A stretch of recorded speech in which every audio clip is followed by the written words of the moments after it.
Bem-vindos ao Posto Emissor. Estamos a 7 de abril de 2022 e trago-vos o episódio número 99 do podcast semanal da Blitz. O meu nome é Mário Rui Vieira e na próxima hora estarei à conversa com o ilustre convidado que tenho aqui à minha frente, no nosso estúdio em Paços de Arcos. Quando há 7 anos se reapresentou a solo com o álbum Atlas, João Barbosa já há muito que não era desconhecido do público. The Little John dos Buracos Som Sistema passou a assinar como Branco e com a entrada da banda numa hibernação que dura até hoje, apostou todas as fichas no seu trabalho em nome próprio, mas também na produção de música para artistas como Dino de Santiago, Carlão, Prof Jam ou Rita Vian. Chega ao Posto Emissor no momento em que edita o terceiro álbum de estúdio, que tem como título Obrigado. Diz que é um agradecimento em formato disco ao público que o acompanhou nestes 2 anos difíceis de pandemia e nele encontramos um reflexo das pesquisas sonoras que fez ao planear os DJ sets que gravou em locais improváveis espalhados pelo país. E não só. Bem-vindo, João. Obrigado. Obrigado por teres aceitado o nosso convite. Obrigado eu pelo convite. E por estás aqui no Posto Emissor 99, estás mesmo ali à beirinha do 100, quase. Assim que disseste 99 não me saiu da cabeça exatamente essa questão, que era tipo, era mais uma semana. Era mais uma semana e eras o convidado número 100. Dava direito a alguma coisa de graça, não? Tipo o cliente número 100. Pois, é provável, não sei. Temos de ver quem é que vai ser o convidado da semana que vem e o que é que podemos arranjar nesse sentido.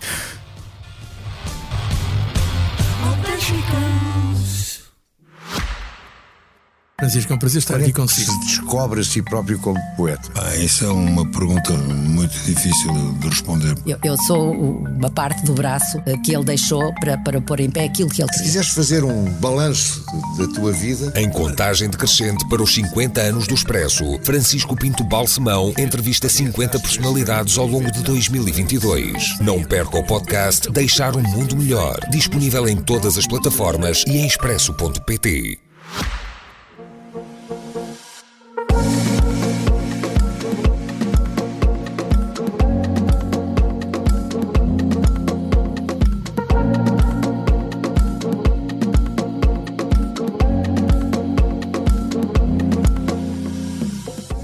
Tu dizes que este obrigado é uma forma de contrariar a tendência de deixar os agradecimentos para o fim, e eu perguntava-te se também é uma forma de contrariar o facto de obrigado ser uma palavra um bocado subvalorizada e de nós muitas vezes não agradecermos tanto se calhar quanto deveríamos às pessoas que nos rodeiam ou mesmo no teu caso os teus fãs que te seguiram.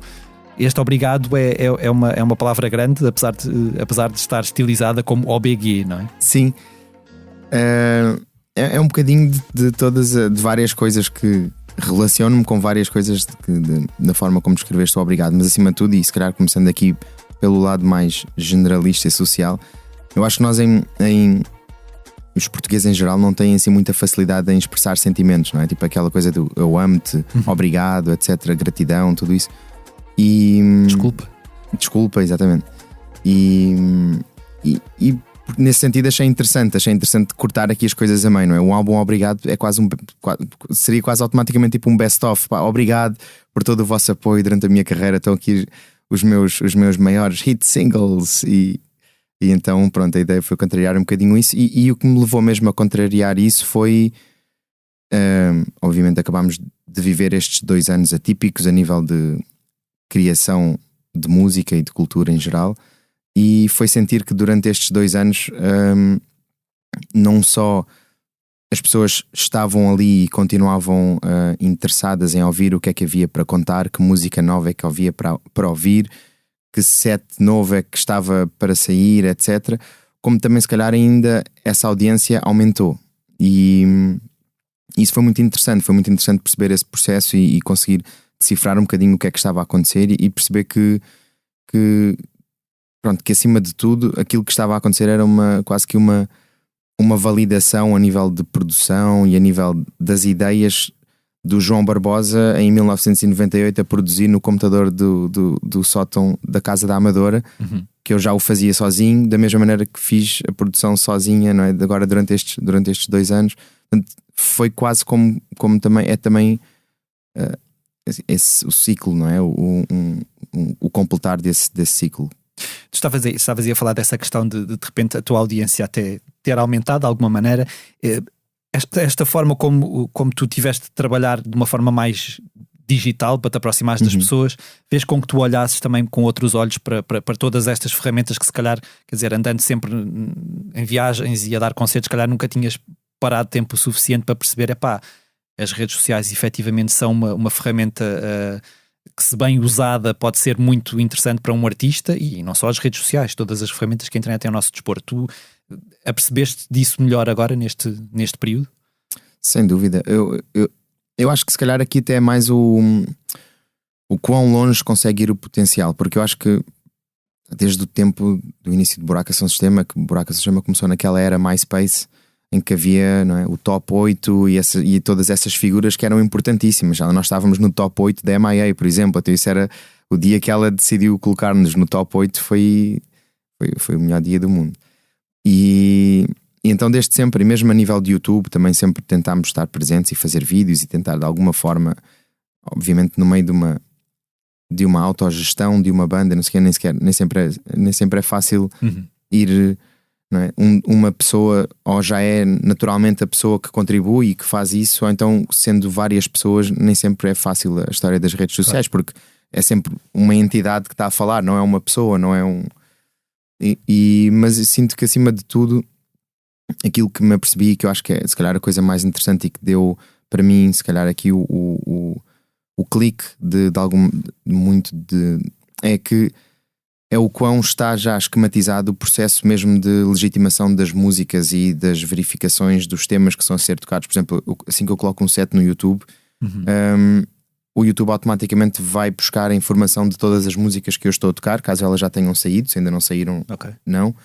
E então ao mesmo tempo achei que era interessante estar a conseguir construir a vários níveis, não é? Porque ao mesmo tempo que estou a sentir-me inspirado e a criar música nova e a sair de casa para ir gravar um set na Serra da Estrela, também estou no meio desse set de 45 minutos vou também incluir temas da minha editora, da Enxofada, de artistas com quem me relaciono, e de repente numa aventura, não é, que começou uns 2-3 meses antes com a produção musical, mas que depois a nível de filmagens durou 48 horas, ou entre ir até ao sítio, instalarmos, gravarmos e voltarmos 24-48 horas, acabava também por conseguir distribuir, não é? Seja monetização, tudo, e mesmo a nível de créditos, e mesmo a nível de apontar direções musicais e perceber que as pessoas estavam a fazer pesquisa também no próprio tracklist e perceber quem é que era aquele, quem é que era o Euclides, quem é que era isto, quem é que era aquilo, onde é que vem esta música, e no fundo a seguirem o fio até encontrarem se calhar aquilo que também lhes faltou durante estes anos, que era, não é, fontes de música nova, sítios para ouvir coisas novas, etc. E também te deparaste nesse, quer dizer, porque esse algoritmo, ou esses algoritmos que percebem as músicas que tu estás a tocar, essas coisas também has de ter tido, se calhar, o algoritmo a dizer-te essa música não pode usar porque não sei o que, não sei mais. Sim. Mais ou menos, eu acho que felizmente que as coisas agora, e eu acho que isso foi uma das razões que... O que até pode acontecer com as tuas próprias músicas, claro. Não é? Aparecer no Instagram, pões uma coisa qualquer e de repente... Só que eu acho que hoje em dia isso cresceu tanto que as próprias editoras, tirando se calhar casos muito específicos, já não utilizam para monetizar para elas, ou seja, o que as editoras dizem, ok, este trecho de 3 minutos deste set é meu, eu vou monetizá-lo, não é? Portanto, o dinheiro, ou seja, é feito um cálculo com base no set todo e é dividido, o que quer que seja o valor da monetização de um set de 45 minutos, é dividido pelas várias fontes de copyright que existem ali. Mas as pessoas já não mandam as coisas abaixo, ou seja, já não estamos muito numa fase em que, ok, isto foi descoberto, então vai abaixo. Sim. Não sei, mas eu também estou a tocar música do universo, não estou a tocar músicas que ainda não saíram da Taylor Swift, é uma coisa assim do género, que eu imagino que se calhar mandavam-me logo o vídeo abaixo. Estou num patamar um bocadinho abaixo, não só, não é? Ias terem um problema grave nos tribunais. Exato, mas pronto. E sim, é interessante perceber isso, perceber que se criaram aqui automecanismos, e isto tem muito a ver com a democratização da música, obviamente. E se calhar, obviamente, que o Spotify paga pouco, obviamente que o YouTube paga pouco, etc, uma série de coisas, mas no meio deste processo ainda pagava menos, se calhar, o Napster e essas coisas todas da altura, e havia muito menos conhecimento e era muito mais difícil identificar as músicas. E para uma pessoa como eu, não é, que andou a fazer DJ sets por Portugal fora estes últimos anos, isso foi mesmo uma ferramenta muito, muito importante. Falando agora desses DJ sets que andaste a fazer, e voltando mais atrás aos outros DJ sets que tu andaste a fazer e aos outros concertos que andaste a fazer, ou têm espalhados pelo mundo, e todo esse contacto muito próximo com o público que nestes DJ sets em específico desde os últimos 2 anos não tiveste, este maior recolhimento de alguma maneira fez-te passar mais tempo contigo próprio, de uma maneira que tu já não conseguias há muito tempo. Às vezes pode ser complicado, não é? Tipo, tu andas sempre em viagem, portanto, obviamente vais sempre tu contigo próprio, mas estás em contacto claro. com outras pessoas, e de repente, se calhar, este maior isolamento faz-nos pensar até na vida de outra maneira. Houve alguma, sei lá, pensaste mais sobre a vida nestes 2 anos? Pensei, sim, sem dúvida. Acaba por ser um clichê, mas é verdade. Obviamente que, mesmo nós estando sempre connosco, os estímulos à volta e os estímulos de uma vida social são completamente diferentes do tempo, de quando tu tens o tempo para ti e consegues pensar as coisas de uma forma interessante, ou de uma forma mais profunda, se calhar. E uma das coisas que, pensando e levando aqui para o lado da música, se calhar, que acaba, o Obrigado acaba por ser um resultado disso, desse pensamento e dessa em que fui, por exemplo, buscar memórias e buscar uma série de... No fundo, o disco todo é feito de memórias e é feito de viagens e paisagens, não é? No fundo, tentar perceber que sítios é que eu fui quando era mais pequeno, que sítios é que me marcaram, perceber paisagens que eu achava incríveis e porquê, e perceber, não é? Tipo, ir montando um bocadinho esta viagem aqui por Portugal, e também ao mesmo tempo ir percebendo, conforme estava a criar música para todos esses momentos, essa música estava a absorver tanto as paisagens em si e a usá-las como influência, mas também a trazer memórias. E, por exemplo, o disco agora abre com um tema que é o Senhora, que nasce exatamente aí de uma memória de uma canção que a minha bisavó me cantava para adormecer quando eu era mais novo, e que eu consegui encontrar um trechozinho que samplei e que utilizei no tema. E tudo isso para mim foi aqui. E quando eu falei há bocadinho era de novo o João Barbosa a produzir em 1998, era exatamente assim que eu fazia as coisas, era exatamente essa a minha matéria-prima na altura, e que agora, por ter tido tempo, acabou por regressar à conversa e acabou por continuar a fazer parte da conversa. Isso para mim foi interessante descobrir aqui uma série de caminhos e de direções musicais. Portanto, este disco acaba por ser uma espécie de resultado de um balanço que tu fizeste do teu percurso na música, não é? De alguma maneira. Um bocadinho, sim, completamente. Do meu percurso da música, e também em termos muito práticos e muito diretos, e só já estamos fartos de falar dos chats, mas só para complementar uma coisa, o comentário que mais havia em todos os chats era pessoas dizer: mete isto no Spotify, mete isto...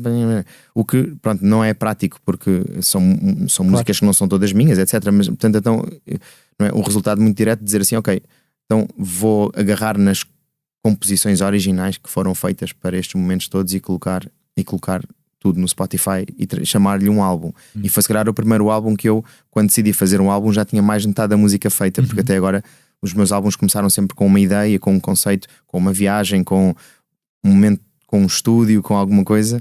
E então aqui foi um bocadinho diferente. Aqui foi mesmo ok, sentei-me em frente ao computador e agora o que é que eu tenho para contar? E acabei por ter a minha vida para contar, e as minhas aventuras, e fazer se calhar uma coisa que eu nem faço assim tanto, que é samplar e andar um bocadinho em pesquisa de discos antigos e matéria-prima, que fez parte dos meus últimos 15 anos de produção musical. Parece-me um disco esperançoso, mas também parece, se calhar, e corrijo-me se esta minha interpretação estiver errada, o teu disco mais contemplativo. Há ali, acho que parece que há mais espaço nestas canções, há mais... não sei, se calhar faz as pessoas dançar mais tipo na sua sala de estar, o que faria sentido tendo em conta que estes anos foi aí que nós se calhar pudemos dançar.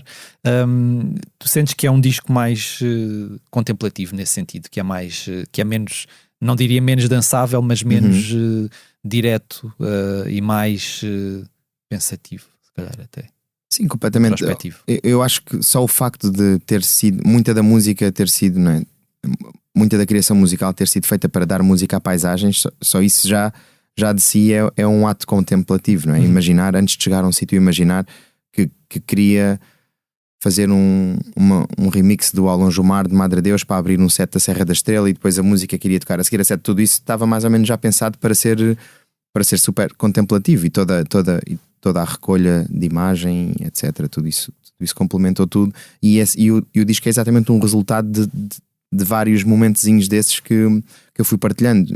A música quase toda do disco já está nos sets de alguma forma. Se as pessoas quisessem muito juntar os bocadinhos de vários sets, já estava ali mais ou menos o álbum. E sim, sem dúvida que foi um disco de parar e pensar, mas também ao mesmo tempo, quando estava a criar a música, tinha consciência que queria lançar o disco na altura de fronteira que estamos a viver agora. No fundo, estamos aqui num período em que de repente, não é, as coisas podem eventualmente voltar a acontecer, podemos voltar a celebrar a música, as pistas de dança da mesma forma. Num mundo diferente também, não é? Num mundo um bocadinho diferente. E isso para mim também me influenciou muito também a produção. Eu não produzi o disco para achar que as pessoas iam ouvi-lo totalmente em casa, mas produzi o disco a achar que também o poderiam ouvir em casa. E isso se calhar foi a grande diferença relativamente a discos anteriores. Estavas aí a falar do Senhora, desse tema que dizes que foste buscar um trecho de uma canção que a tua avó te cantava.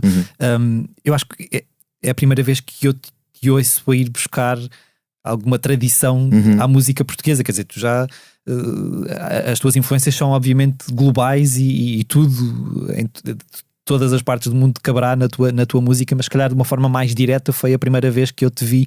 É uma coisa que te interessa cada vez mais ir buscar. Sim, eu acho que a mim interessa-me cada vez mais criar interessa-me cada vez mais o diálogo da música tradicional com a música eletrónica, e sempre achei que é nesse diálogo que se calhar se encontra muitas vezes se calhar das versões mais honestas de cultura de todos os países, porque a maior parte da música eletrónica, o facto de ser um género que tu consegues criar sozinho em casa, no teu quarto, sem influência de indústria musical, do que quer que seja, muitas vezes acaba por ser um género onde tu aplicas muito daquilo que é o teu background e muitas das tuas ideias que se calhar ainda nem estão propriamente nem intelectualizadas nem sintetizadas, não é? Sentas-te em frente ao computador e fazes música, e o que te vai sair se calhar é uma coisa com uma influência que se calhar ainda nem tu próprio estás a conseguir controlar, mas tem a ver com, exatamente, com a música que só ouvia em tua casa, etc. Então nesse sentido acho que é muito interessante esse momento desse cruzamento, e exploro muito esse momento desse cruzamento. Ainda não tinha se calhar tido o tempo e o momento que estávamos a falar há bocadinho para conseguir, não é, perceber como é que isso se aplicava à música tradicional portuguesa.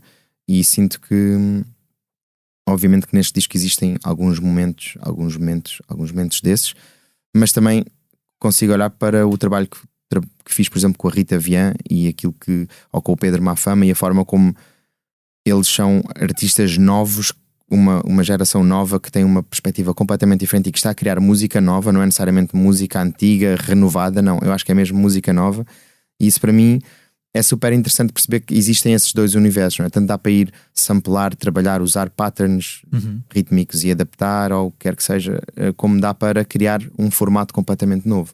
Isso para mim foi o que me inspirou. Para mim, o trabalho com a Rita Vian é muito especial, perceber que ela é uma pessoa que se calhar uma sexta-feira à noite acabou de jantar e depois do jantar toda a gente cantou o fado ali em casa, não é?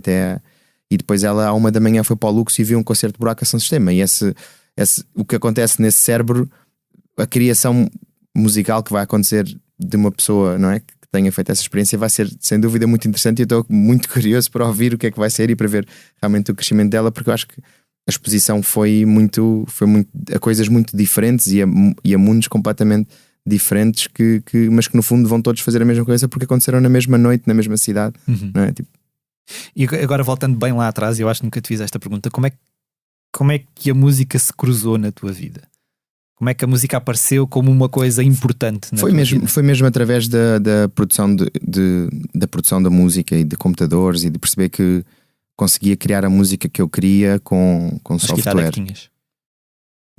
Fim do liceu, 16, 17, quando começaram a aparecer mini discs, e eu comprei um mini disc, e depois comprei um microfone e gravava muita coisa, que depois acabava por brincar com isso, com os programas de áudio que tinha conseguido instalar entretanto, e não sei o que. Foi muito por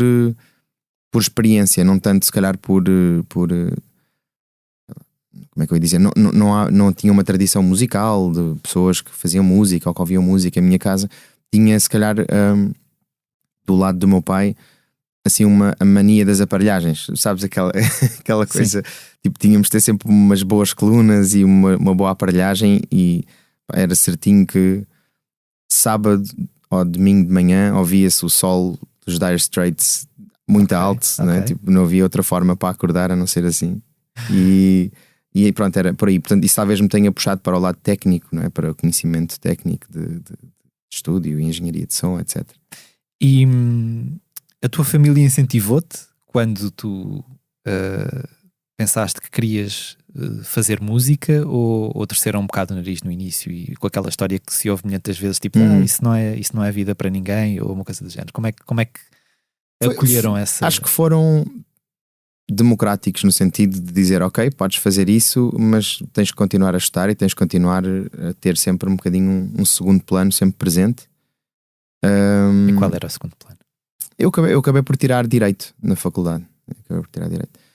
Sempre um bocadinho com consciência, e quando acabei o curso já Buraco São Sistema já estava tipo no segundo ano, portanto foi um curso que tirei com consciência que não iria exercer no sentido prático de fazer nada daquilo, mas iria ter esse conteúdo para a minha vida, para aquilo que precisasse, seja para analisar um contrato, seja para mesmo a nível de raciocínio, não é? Do que quer que seja. Portanto, inevitavelmente estudar nunca é mau, portanto eu achei que era um bom acordo, não é? Tipo, ok, posso usar isto para outra... Tenho as tardes livres, posso usar as tardes para fazer o que eu quiser, desde que lá apareça todos os dias de manhã e vá a umas aulas e façam uns exames e umas coisas. Pareceu-me na altura pareceu-me um bom acordo, e foi isso que aconteceu. E estavas aí a falar há bocado dos Dire Straits. O que é que mais te ouvia em tua casa quando eras miúdo? Quais é que são as tuas primeiras recordações musicais? Eu acho que música pop em geral, lembro-me de ir com os meus pais a concertos de Tina Turner, Michael Jackson, aqueles concertos, uma série de concertos que haveram ali no estádio de Alvalade. Era muito música pop, sem necessariamente um gosto específico de alguma coisa, de alguma direção específica. Era mais música de rádio, música pop, música. Acho que se calhar nós viajávamos muito de carro. E então, pronto, a música, estava sempre a tocar música no carro, mas era sempre muitas vezes ao rádio, ou então alguma cassete ou alguma coisa que levávamos. Não fazia aquelas mixtapes? Não, ainda não. E então, pronto, passava muito por aí, passava muito por saber tudo o que estava a dar na rádio, sabes? Eu acho que o meu cérebro apanhou muito o formato de canção comercial. Mesmo que depois o meu percurso nunca tenha sido necessariamente uma coisa muito de música comercial, mas acho que sempre, e foi uma das coisas que eu acho que sempre funcionou na minha criação musical, que é adaptar esse formato de canção comercial a coisas com uma sonoridade não comercial. Achas que deu mais abertura a esse... Acho que sim. Sim, porque imagina, se tu andas só a mudar de estação de rádio, tanto dá Phil Collins, Fafá de Belém, Laura Pausini, tipo, não faz sentido nenhum. Mas faz sentido, não é? Tipo, tanto faz sentido que aconteceu. Por isso, acho que aprendi a relativizar, não é? Aprendi que aquela ideia às vezes, não, mas isso nunca vai funcionar aqui, ou isso nunca...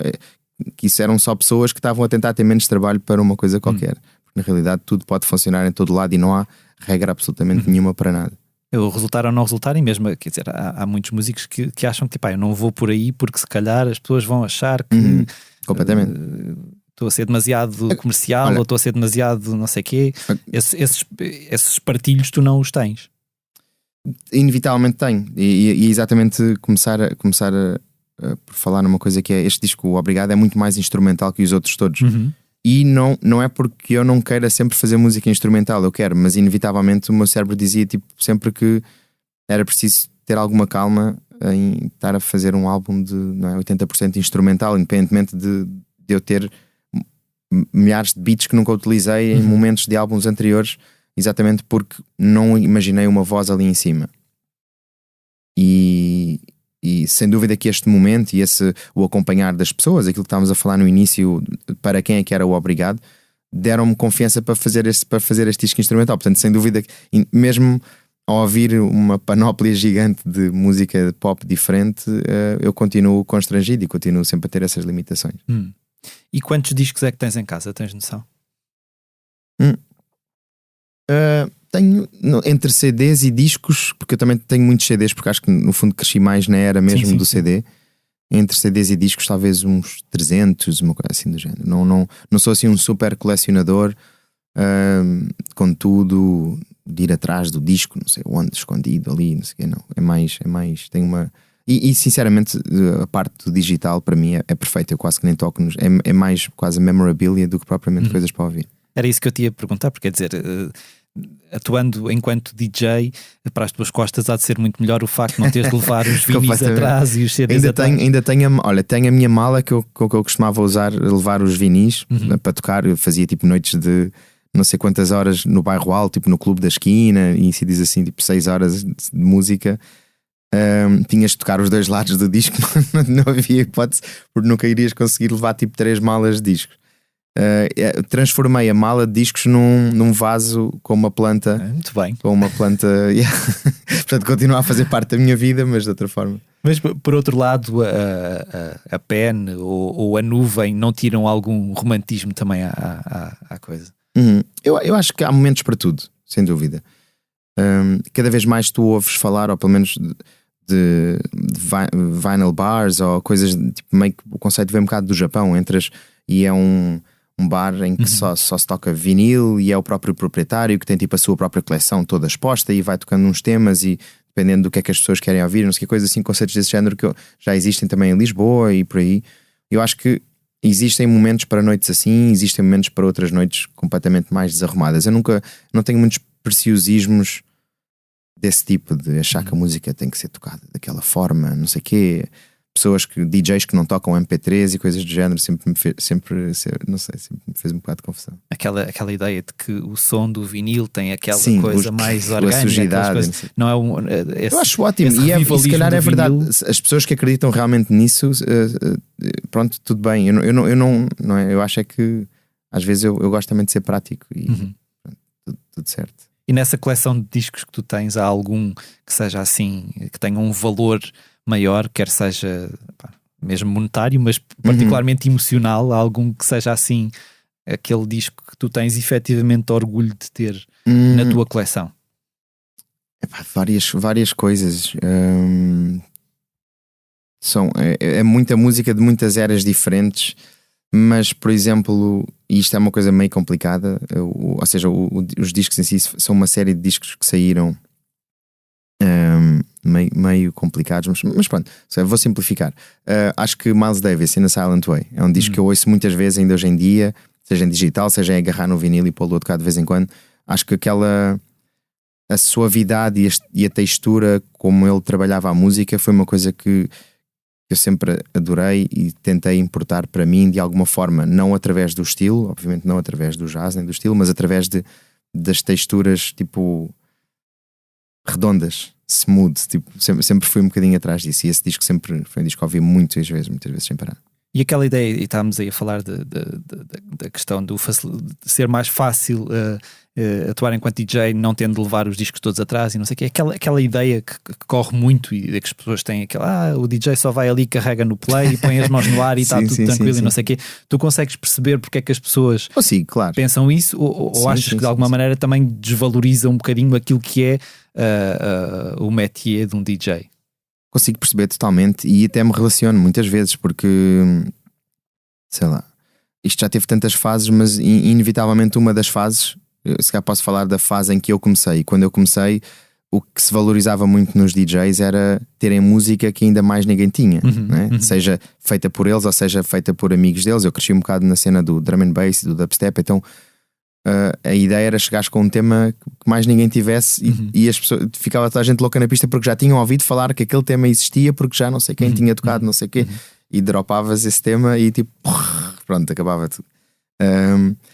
Mas inevitavelmente outra das fases que aconteceram foi a fase do EDM e da música, em que os DJs sei lá, chegam para plateias e a música já está toda mais ou menos pré-formatada para ser tocada, e hoje em dia tu consegues sincronizar, e muitos deles têm sets muito parecidos, um CDJ com o outro, e estão a tocar as mesmas músicas que se estão a dar na rádio ao mesmo tempo, e parecidos, obviamente, para não dizer iguais, não é? Tipo, para não dizer que 80% se calhar, da música dessas festas grandes, desses Ultra Music, Miami, não sei o que, tipo, os DJs estão a tocar praticamente 80% das mesmas músicas. E sim, sem dúvida que é fácil, e sem dúvida que o facto da pessoa estar com os braços no ar e a dançar o tempo todo significa que tem que haver ali uma falha muito grande de entretenimento e do que é que a pessoa ter outras coisas para fazer e para pensar. Não quer dizer que não me aconteça a mim, e eu próprio tento trabalhar os temas para, nos concertos e nos sets, conseguir-me divertir também, porque acho que isso é importante, e isso consegue-me dar uma noção de leitura de público, de pista diferente, não é? Conseguir parar e dançar, mas na realidade tento também estar um bocadinho ocupado e tento que aquilo que eu estou a fazer tenha algum tipo de intervenção minha, não é? Mais que não seja ter trabalhado a noite anterior até às 4 da manhã para ter uma versão incrível de um som qualquer para tocar numa noite, e se calhar o trabalho não acontece propriamente na pista de dança ou no momento em que estás a atuar, mas aconteceu na noite anterior. Mas aí também vais perceber que o sorriso na cara que a pessoa tem não é exatamente o sorriso de estar só a tocar uma música que já tocou 80 vezes. Vais perceber que aquilo está a tocar por uma razão, e isso faz sentido. Portanto, há espaço para tudo. Há espaço para Sim. o DJ superstar que está ali e carrega no play. Há espaço para a pessoa acho que depende de como tu quiseres ler.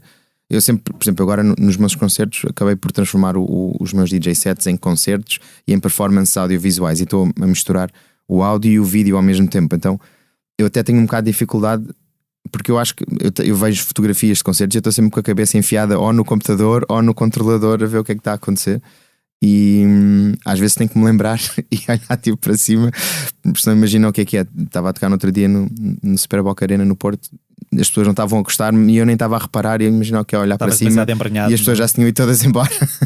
Estava sozinho na sala, não? Como é que o Lil Jon passou a JWoww e depois passou a Branco? Há alguma história por trás destes três?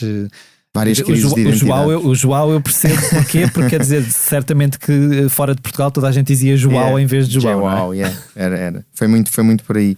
Eu acho que havia um bocadinho, imagina, eu vim sempre de trabalho em coletivos, em ambientes sociais, sei lá, desde coletivos de DJs até parcerias e projetos com o Calaf, com o Rui Pité, com o Riot, com obviamente os Buracos São Sistema, e no meio disso tudo eu não penso que a minha própria identidade estava um bocado sempre, não estava em primeiro plano, e nunca foi propriamente uma coisa que eu parei para pensar então ia adotando assim alguns nomes e algumas coisas que me iam parecendo mais interessantes, e depois chegava sempre a momentos que depois as coisas meio que não funcionavam. O Little John, por exemplo, acabei eventualmente num concerto da Santi Gold no Terminal 5 em Nova York por me apresentarem o Little John original do americano, e bem, não fez sentido nenhum eu continuar com o nome da pessoa que eu tinha acabado de conhecer, porque, como é óbvio para mim, ele naquele momento ele ia existir para sempre, ia ser um artista gigante para sempre. Morreu o Lil Jon. Exato, esse momento morreu o Lil Jon, tive que passar para outra fase. O JWoww, que foi outra tentativa, também apareceu um personagem de um reality show da MTV, da Jersey Shore, e era uma miúda que se chamava JWoww, escrevia-se literalmente como o nome que eu tinha. Okay. E isso aconteceu uns 4 ou 5 meses depois de eu ter feito a mudança, e fiz um lançamento na editora do Diplo, na Mad Decent, e com esse nome. E aí depois 3 ou 4 meses depois apareceu esse personagem, e obviamente que uma coisa é estarmos na Europa, que ninguém ligou muito a esse reality show, outra coisa era ir para os Estados Unidos e ter que levar com essa comparação, dá aquela vontade, só te apetece encolher e enfiaste num canto. Acho que se fosse na altura em que estamos com o Instagram, certamente receberias muitas mensagens. Sem dúvida, não seriam para ti. Sem dúvida. E depois o Branco, de repente foi aquele que ficou. Sim, aí foi mais obviamente aí, nesse momento eu percebi, ok, tenho que parar de ter estas ideias parvas e tenho que me fixar. E tenho que me fixar. E também acho que sim, o facto de ser um nome que também faz parte do meu próprio nome de família, não é? Acabei por trocar o C pelo K, um bocadinho em tributo aos Buraca, que também trocaram o C pelo K, mas perceber que de alguma forma o tempo todo que tinha estado nos Buracos São Sistema também era o branco dos Buraca. E isso tudo acabou por autoconcretizar-se se calhar numa imagem de marca, ou não digo numa imagem de marca, mas se calhar numa identidade, talvez numa identidade musical. Falando de Buraca, e tu certamente já estás mais do que enjoado desta pergunta, mas não há como não a fazer. Quando é que vamos voltar a ver os Buracas juntos em palco? E eu sei que é a pressão toda, mas... Sim.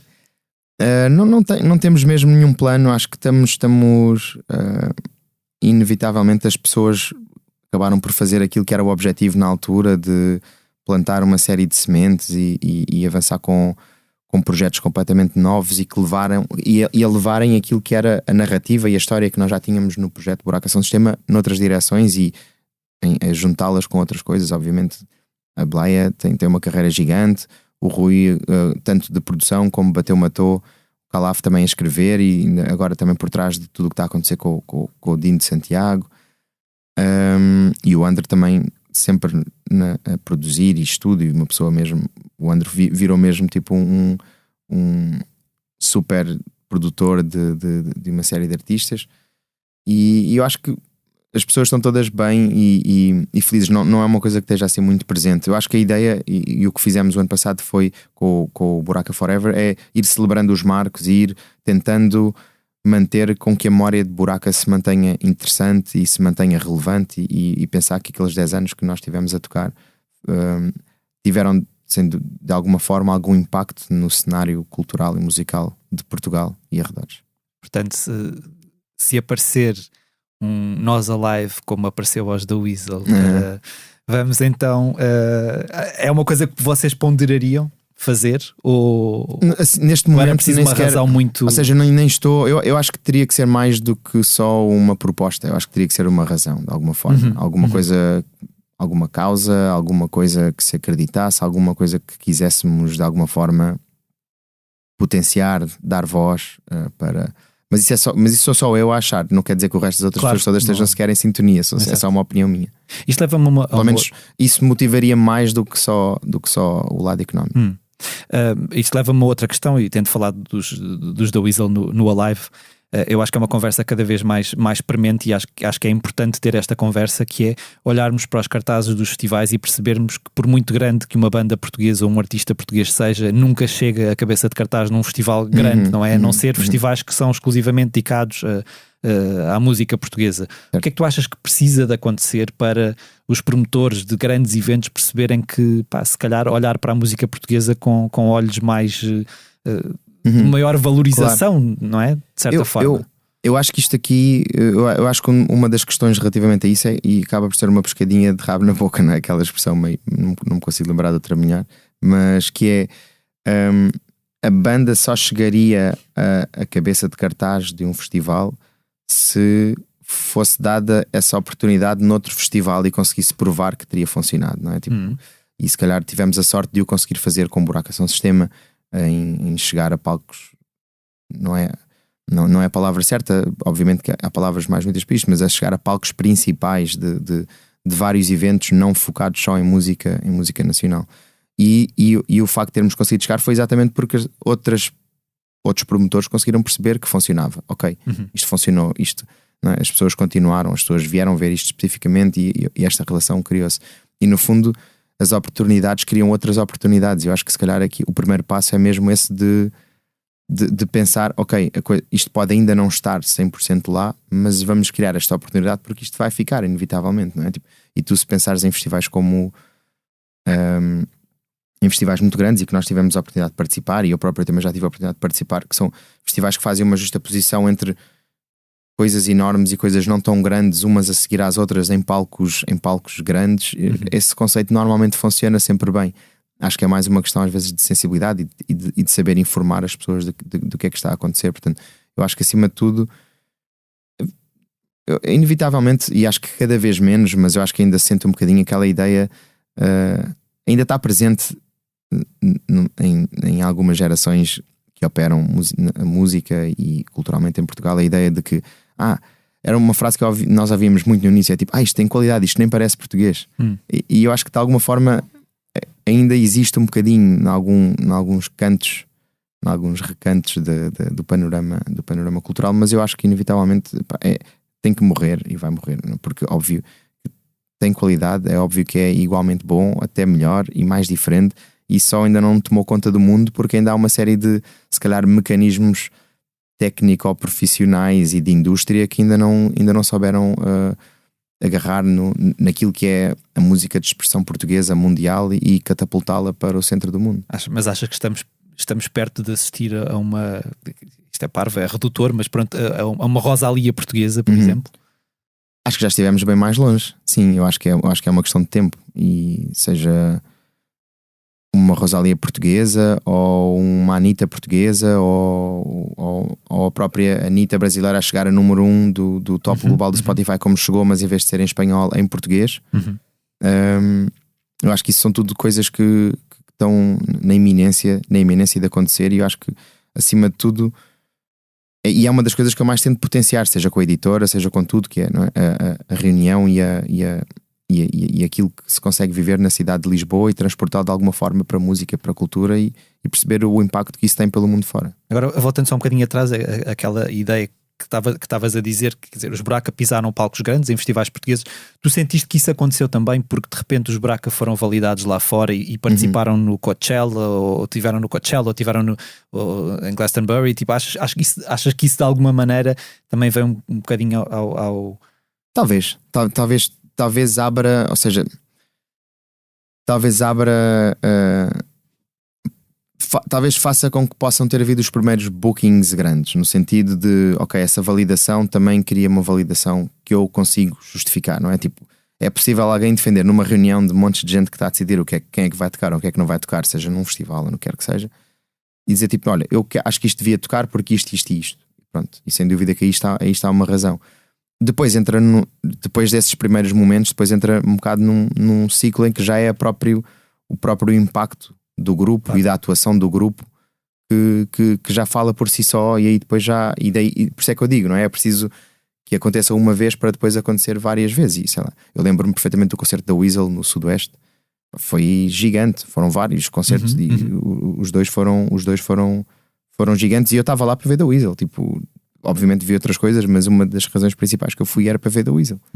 Isso tem uma força incrível, que tu reveres-te no que está a acontecer num palco de uma forma mais próxima do que ser só aqueles grupos que não sei, que apesar de fazer a música incrível, ou mais ou menos, não te dizem muito, ou não apelam tanto à forma como tu cresceste, ou não têm letras que tu consegues relacionar tanto com o bairro onde tu cresceste ou o sítio onde tu cresceste.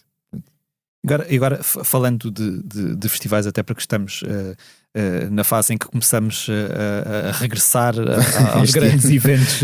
Este ano parece a corrida aos festivais. Portanto, é a corrida aos festivais. E pegando aqui num exemplo, e não querendo personalizar demasiado, mas só porque houve uma discussão que surgiu depois disto acontecer. O Vodafone Paredes de Cor anunciou um dia exclusivamente dedicado à música portuguesa, e houve várias questões em torno daquilo, as pessoas com opiniões muito, muito acaloradas sobre o assunto. Uma das coisas que se dizia, e quer dizer, isto pode ser visto de várias perspectivas. Se por um lado um dia dedicado só à música portuguesa faz com que haja mais espaço para músicos portugueses chegarem àquele palco, por outro lado também há pessoas que dizem que aquilo pode criar uma espécie de guetização da música portuguesa, porque de repente se calhar aqueles nomes podiam estar nos outros dias juntamente com outros artistas. E não estão. Como é que tu vês isto? Como é que tu vês esta que não é obviamente exclusiva de Paredes de Cor? Já houve dias dedicados à música portuguesa noutros festivais ou noutros eventos. Como é que tu vês esta questão? E vindo isto depois de 2 anos em que se calhar nós tivemos muito tempo para pensar. Tivemos muito tempo para pensar, e não só, quer dizer, a música portuguesa, foi de música portuguesa que os palcos portugueses viveram nestes 2 anos, não é? Exatamente. Como é que tu vês isto? Ou seja, em termos preferenciais, por exemplo, enquanto consumidor de um festival, do ponto de vista de chegar e pagar o meu bilhete e ir ver um festival, eu prefiro que esteja tudo misturado, e sempre me fez muito mais sentido que esteja tudo misturado. Até que ponto é que uma coisa pode ter mais impacto ou outra? Aí se calhar é uma questão de perceber números, de perceber que pessoas é que vão um dia e vão ao outro. Não consigo ter uma percepção total sobre o que é que acaba por, não é? O que é que acaba por ter mais impacto para os artistas e para a música portuguesa em si. Não sei, mas eu preferiria ver tudo mais misturado, e também preferiria ver uma mistura melhor de géneros e de artistas a representarem um bocadinho aquilo que é esta geração cultural está a fazer em Portugal, isso sem dúvida. Sim, houve outra discussão em torno disto, que obviamente, e não estando aqui obviamente a pegar ou a querer bater em paredes de cora, porque isto é uma coisa muito generalizada. Sim, é uma conversa global e que passa por, tanto eu, se estou a fazer um alinhamento de uma noite de um clube em que vou apresentar em Londres daqui a 4 meses, ou o que quer que seja, são coisas que têm que estar presentes em todo o lado. Mas uma das discussões e outra das críticas que veio foi o facto de haver apenas uma mulher em nome próprio naquele cartaz daquele dia português, que é a Rita Vian. Tu, quer dizer, tu sempre trabalhaste com mulheres na tua música, dizendo Buraca, tipo a Pongo, a Blaia, quer dizer, trabalhas com a Rita Vian. Como é que tu, daquilo que tu vês ou daquilo que tu observas, e que, quer dizer, que has de ter assistido à tua volta, andando na estrada com a Blaia, por exemplo, a forma como uma artista mulher se afirma em Portugal ainda tem muitos constrangimentos, ainda há muito... Eu não sei, eu já nem sequer estava a pensar muito nisso, porque eu achei que... Já estávamos para lá dessa conversa. Sim, portanto... Eu não era assim propriamente uma conversa que teria presente, mas obviamente que é uma conversa que se ainda não está resolvida, é muito importante de trazer por várias razões. Uma delas, e a principal para mim, é de que inevitavelmente artistas femininos têm uma energia única e é incrível conseguires conciliar essa energia com outras energias e com outras coisas. É completamente diferente, e até acho que, lembro-me perfeitamente ter tido esta conversa com o Dino numa altura em que o concerto dele era feito com a banda do Dino, eram 3 artistas femininas, e o equilíbrio que se criava ali em palco era muito bonito, porque era isso, não é, um yin e um yang de energias e de postura e de linguagem corporal, etc. E eu acho que isso, a nível do espetáculo em si, eu acho que só se tem, qualquer festival, qualquer evento, qualquer noite de clube, qualquer coisa, só tem a ganhar quando juntam todos os géneros e, acima de tudo, também diversidade e de nacionalidade e tudo, porque acho que não é, cada vez mais é mais aborrecido ver a mesma coisa repetidamente, ver a mesma conversa, a mesma coisa, tipo, não. Eu acho que, acima de tudo, essa diversidade e essa representatividade e conseguirmos, no fundo, que um line-up seja diverso, isso vai tornar qualquer evento muito mais interessante. Nem sequer consigo pensar nas coisas de outra forma, mas acho que é importante termos a conversa, porque se calhar ainda não está todo feito. Tu falaste aí do Dino, estiveste com ele no Coliseu de Lisboa no passado fim de semana. Olhando para tudo aquilo que o Dino conquistou nos últimos anos, e mesmo artistas como o Julinho KPSD, mesmo o Pedro Mafama,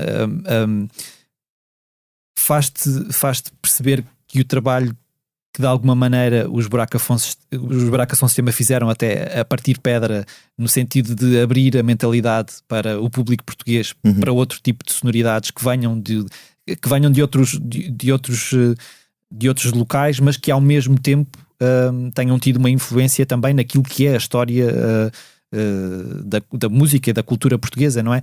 Tu sentes que estamos num momento em que as coisas estão finalmente a abrir-se de uma maneira mais generalizada, porque, quer dizer, os Buraca Som Sistema eram um farol no meio de um marasmo, se calhar, na altura, não é? E agora de repente começas a ver uma série de artistas a afirmarem-se com backgrounds diferentes e a fazer música que traz muita coisa diferente para cima da mesa. Eu acho que aquilo que estamos a falar são vários, o que estás a falar são vários assuntos. Aquilo que eu sinto, e isto era uma coisa, e se pensarmos, o Buraca Som Sistema acabou, o último concerto foi em 2015 ou 2016, desculpa. E se pensarmos em 2016, tinhas por exemplo, em várias rádios e em playlist, coisas como Anselmo Ralph, Nelson Freitas, tinha já uma série de canções muito grandes de artistas cabo-verdianos, angolanos, cujo género era kizomba. Não é? Tipo, aquilo que ou seja, quando nós falamos em abrir mentes, as mentes já estavam a consumir música, as mentes já estavam a consumir a música da diáspora de expressão portuguesa.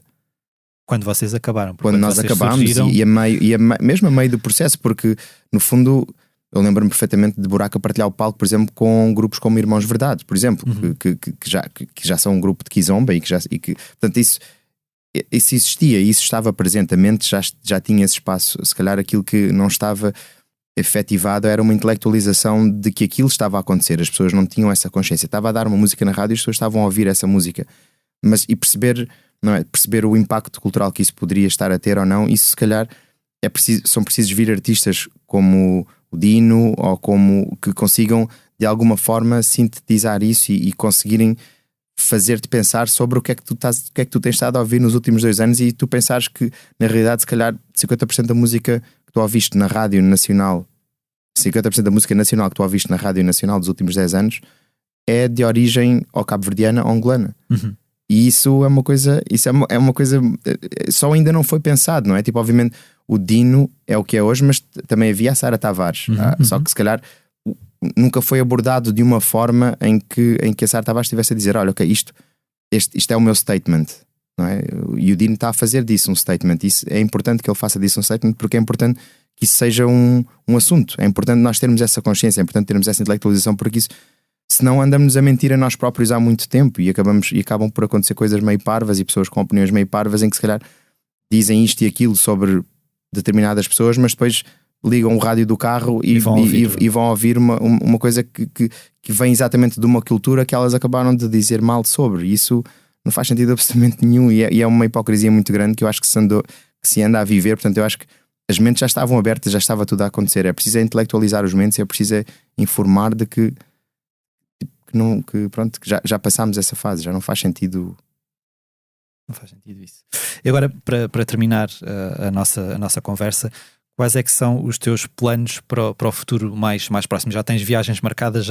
Tu sentes que a vida já está a voltar ao normal em termos profissionais para ti? Sim, eu acho que existe muito uma vontade dos artistas de tocar. No meu caso, estou com muita vontade de tocar, obviamente, e de voltar a palcos diferentes, e vários tipos de palcos e vários formatos, várias coisas.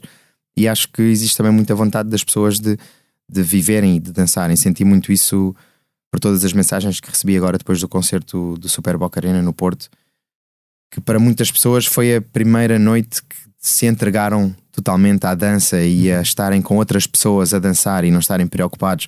Recebi mensagens, vi stories e coisas, devo ter apanhado Covid, mas não faz mal, valeu a pena, sei lá, o que quer que seja, coisas assim meio. Eu sinto que essa energia está a comandar neste momento os próximos passos da música, e quem sou eu para contrariar, porque aquilo que eu quero também realmente é tocar e ter pessoas à minha frente a dançar, e pistas de dança e pessoas a suar, e pronto, e tudo aquilo que o género musical onde eu me insiro tem direito.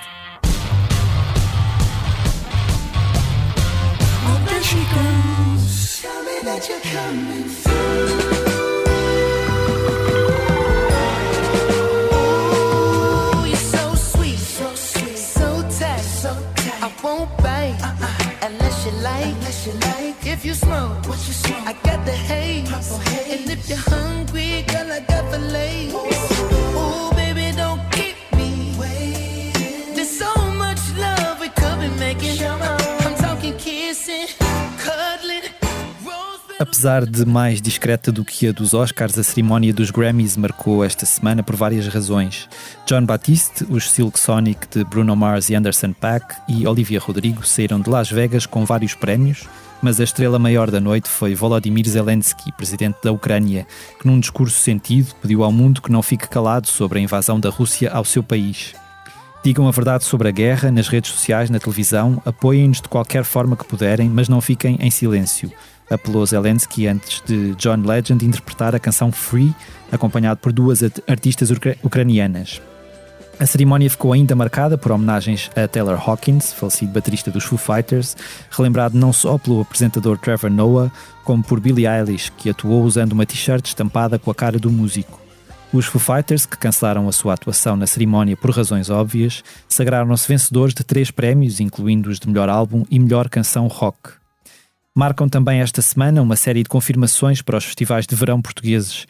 Entre os nomes anunciados recentemente para o Vodafone Paredes de Cora, que se realiza entre 16 e 20 de agosto, encontram-se Perfume Genius, Márcia, John Talbot, Boy Harsher ou Kelly Lee Owens.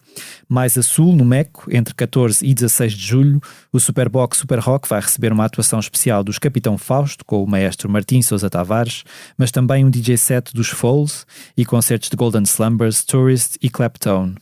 Depois de atuar em nome próprio em Lisboa, o colombiano Maluma regressa para atuar no Mel Marés Vivas, em Vila Nova de Gaia, no dia 16 de julho. Fora de festivais, foram ainda confirmados concertos de Mac DiMarco no Porto e em Lisboa em setembro, The Weather Station em Braga, Porto, Setúbal e Faro no início de junho e dos regressados Backstreet Boys na Altice Arena em Lisboa a 3 de outubro. Os Evanescence também remarcaram o concerto em Lisboa, que passa agora a ser no Campo Pequeno, no dia 12 de dezembro. Para consultar todas estas informações em pormenor, basta seguir para o site da Blitz. Portanto, tivemos aqui um mashup estranho de Mac DiMarco e Backstreet Boys e Evanescence. Parece um bocado o regresso de...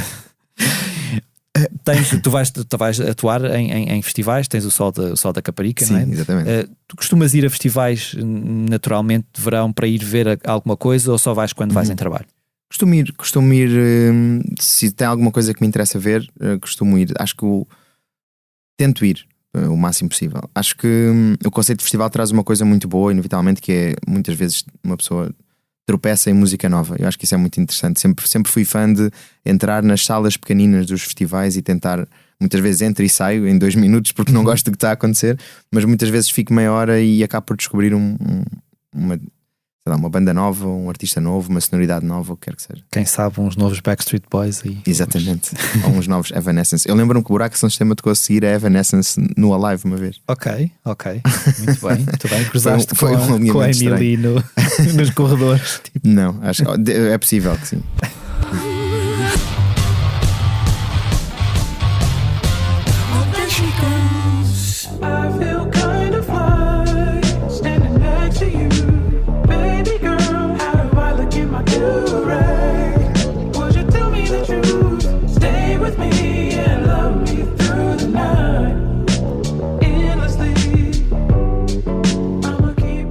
Também em blitz.pt podem encontrar uma antecipação detalhada do Festival Sonar Lisboa, cuja primeira edição acontece já a partir de amanhã em vários locais da capital.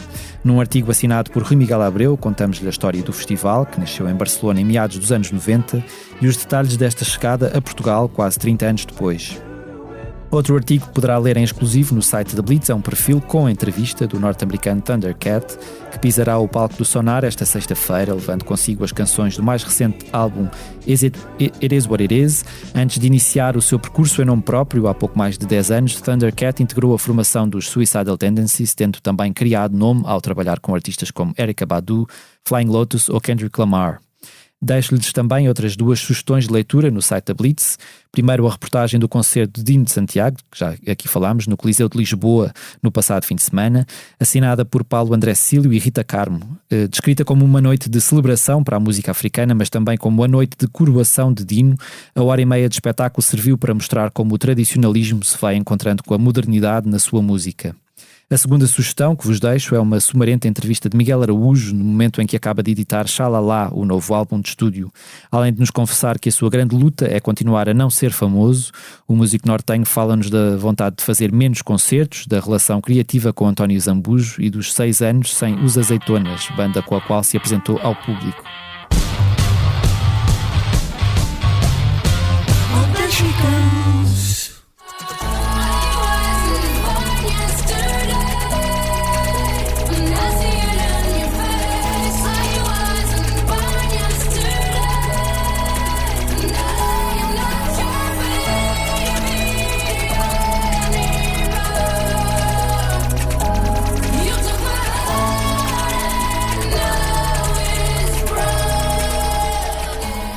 E falo-vos agora dos concertos a que poderão assistir nos próximos dias. Este fim de semana de 8 a 10 de abril realiza-se a primeira edição do Sonar Lisboa, que conta com atuações de, entre outros, Arca, Floating Points, IMDDB, Pongo, Molinex ou, claro, o nosso convidado branco, partilhando o palco do pavilhão Carlos Lopes com Gafachi.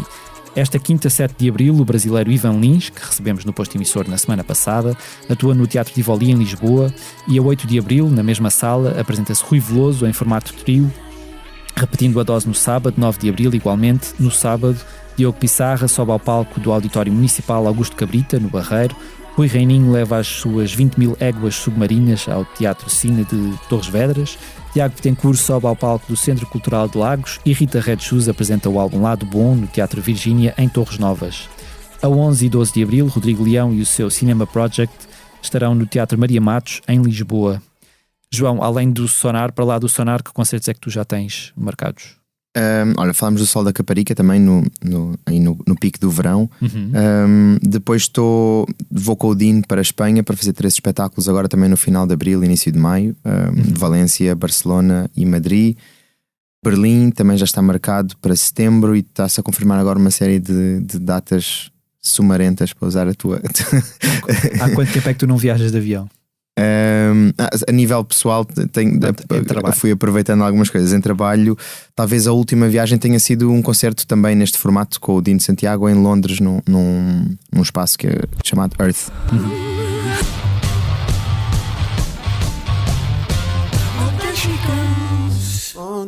Quero sangue novo pra fazer minha vida num caminho novo.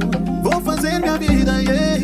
Quero sangue novo pra fazer minha vida num caminho novo. Vou fazer minha vida, yeah.